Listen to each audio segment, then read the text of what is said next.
So, of course, we're all heading to the polls on the 28th of April. That is next Monday. But when I say all, it doesn't kind of break down that way because we know young voters are less likely to vote. At least that's been the history of voting in this country. In fact, 18 to 24-year-olds, the group less likely or least likely to show up to vote. In fact, only 47% of young Canadians in that age group voted in 2021. That compares to more than 78% of older Canadians who make it a point to go out and vote. But we're going to talk to someone now who is heading up an organization that is looking to make that change, right? Reverse that trend or reverse that history because it is true. It is historical, all right? So let's find out more. Erika de Torres is Director of Impact and Development at a company called, or at an organization, I love the name, called Apathy is Boring. Erika, thank you for being here. Thank you so much for having me, Aaron. I'm super excited to be chatting with you today because, it's not looking too hot for my age demographic. I will start by asking you, how old are you? I am currently in the 18 to 34 range, so around 33. Oh. 18 to 34, but you're 33, so barely making it into the 34. Yeah. Okay. Let me ask you, first of all, as I said, I love the name Apathy is Boring because so much can be done. You just have to exercise your right to vote, and it would be nice if young people got involved. So what is it you're asking for? Yeah, for sure. So what we're asking for right now for the federal election as well as all of the other elections is for young people to just show up and make a commitment to vote. So at this point in time, we're doing quite a bit of activities, and specifically we're collecting vote pledges because we know when someone makes a plan to vote, they're actually more likely to vote. So our ask is for young people to come hang out with us, to pledge to vote with us, and to, once they've made that commitment, to actually go out there and go to the polls. How are you reaching these people? Like, what's the plan? How did they find you? Do you find them? Ooh, okay. So that's a really good question. We do it in a number of ways. So our social media, as you know, all of us are pretty much on it all the time, on our TikToks, on our Instagram and whatnot.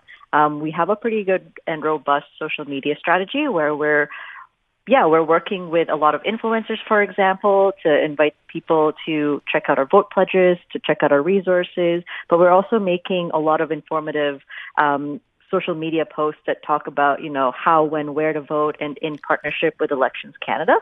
So that's one route that we're really good at, I think, with the number of followers that we have. But the other route that we're doing is our face-to-face initiatives.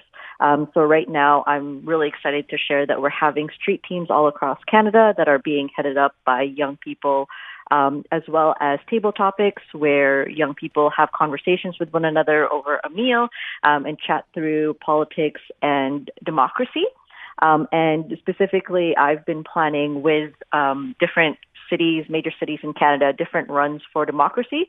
So connecting how sports and democracy play a part with each other and how it can actually reinforce democratic ideals and be a space for democratic participation. So lots of in-person activities as well as social media online initiatives.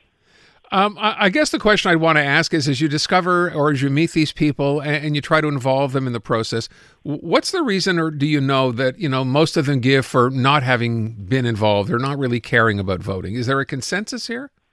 Yeah, for sure. So we've been doing quite a bit of surveys, focus groups, and just chatting with people on the ground to ask them why they haven't participated in the past or if they're not interested. And a lot of studies and a lot of our conversations have shown kind of two routes for why young people aren't voting. So one of which are more politically motivated. So they're less interested in Canadian politics. Some of us don't feel very strongly that our vote will make a difference. And some of us also believe that government doesn't necessarily care what we think. And we tend to see voting as a choice rather than a duty. And then the other flip side of things is more access related. So how we as young people might be less likely to receive a voter information card, or we might be less likely to be aware on the ways on how to register and how to vote and how easy it is to vote.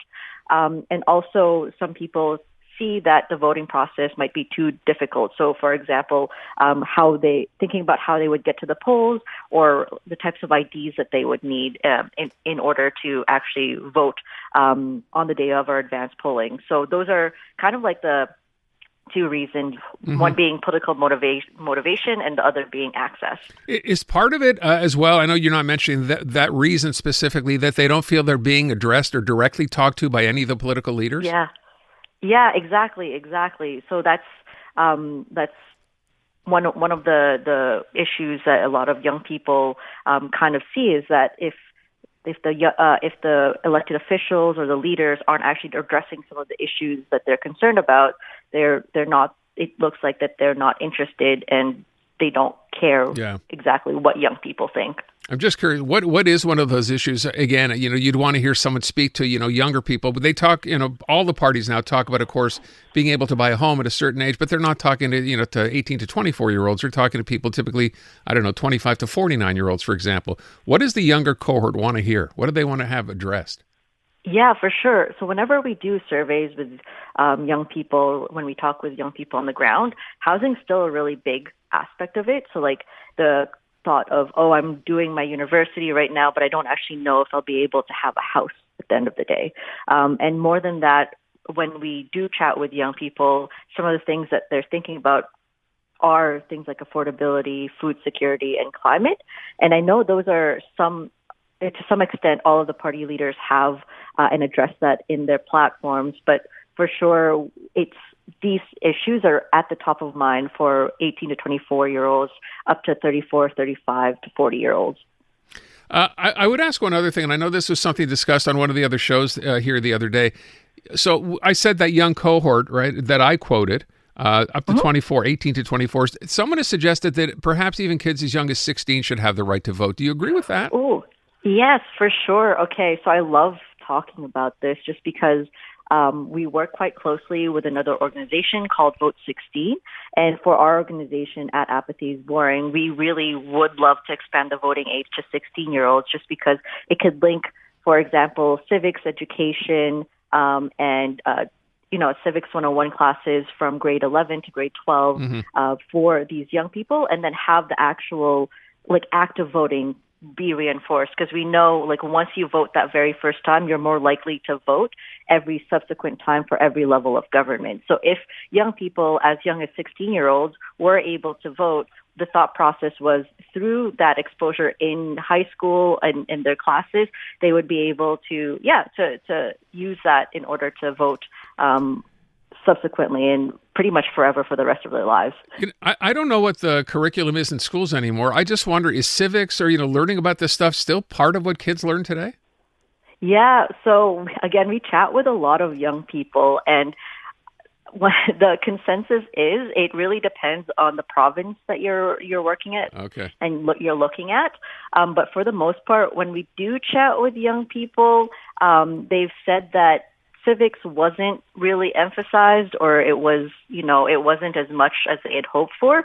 But if you take something like, let's say, if the current 16-year-olds were able to vote right now, for example, during an election time, they would be able to take some of that learning and actually use it, right? Yeah. So it would be an applicable way of learning as well, which would make it more interesting and more dynamic. But again, it really overall depends on how the curriculum is for civics within each province. So I know you're not in Quebec, and I'm wondering for people listening who might have kids or grandkids who might want to get involved, what's the best way to reach out to your organization? Actually, we are in Quebec. We're based in Montreal. Oh. Yeah. So we're based in Montreal, but we are all over Canada. That includes, we're all over Canada because we're national. And anyone who wants to get involved with the organization is definitely welcome to, as young as 16 to all the way up to 34 to 40, for youth who want to get involved with the activities that we're doing.